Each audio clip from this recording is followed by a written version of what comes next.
Bugün qeyd etdiyimiz gün sadece bir doğum günü değil. Bugün İslam ümmetinin son ilahi rehberinin İmam Mehdi aleyhisselamın dünyaya teşrif buyurduğu gündü. O Hazret Hicri Qəməri 255. ildə Şaban ayının 15'inde Samirra şehirinde dünyaya gelmiştir.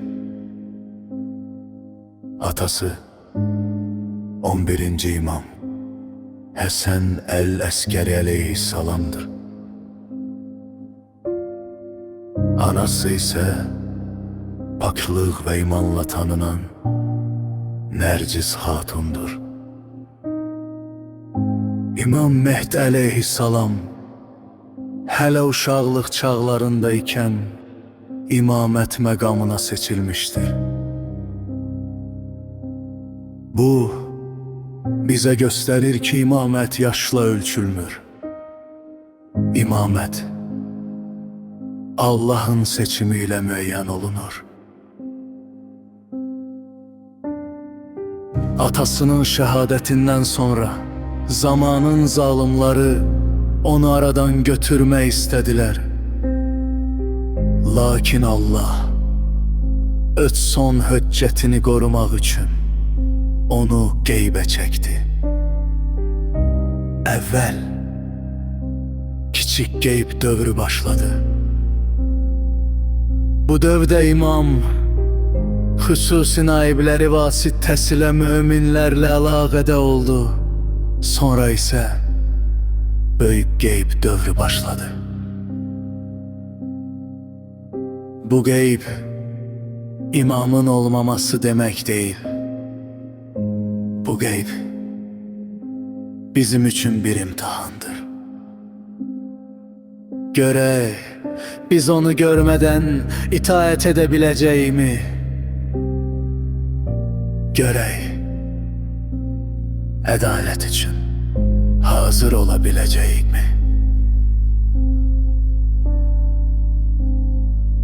İmam Mehdi aleyhisselamın zuhuru yeryüzünün zulümle dolduğu bir zamanda olacak ve o zaman dünya adaletle dolacak.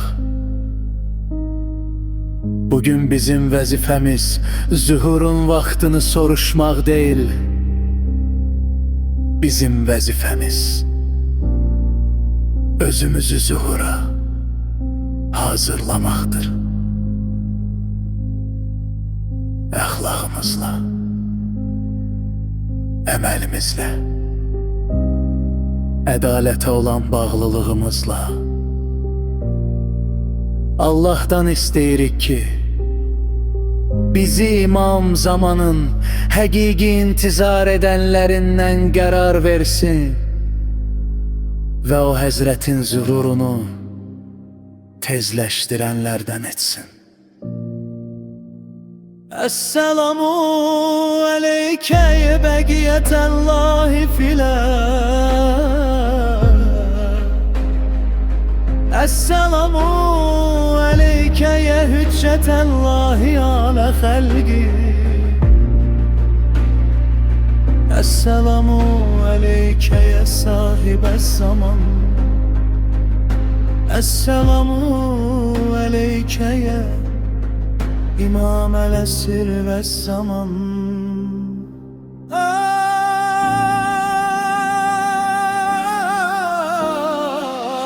Esselamu aleyke ve ala bayket tahirin. Esselamu aleyke ve ala şiyetikel mühlisin. Eşhedü ennekel İmam-ül Hadi vel Mehdil Müntezer. Allahümme ecilli velikel ferec ve celna min ensarihi ve vanihi vel müsteşhidine beyne yedeyi. Salam olsun sana ey Ey yeryüzünde Allah'ın qalan hücceti, salam olsun sənə.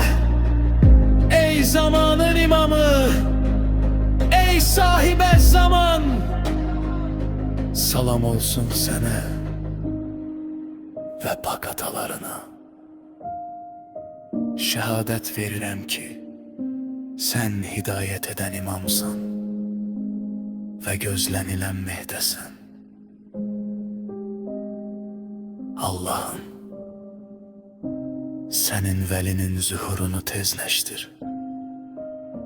Bizi onun köməkçilərindən, yardım edənlərindən və yolunda can verənlərdən qərar ver.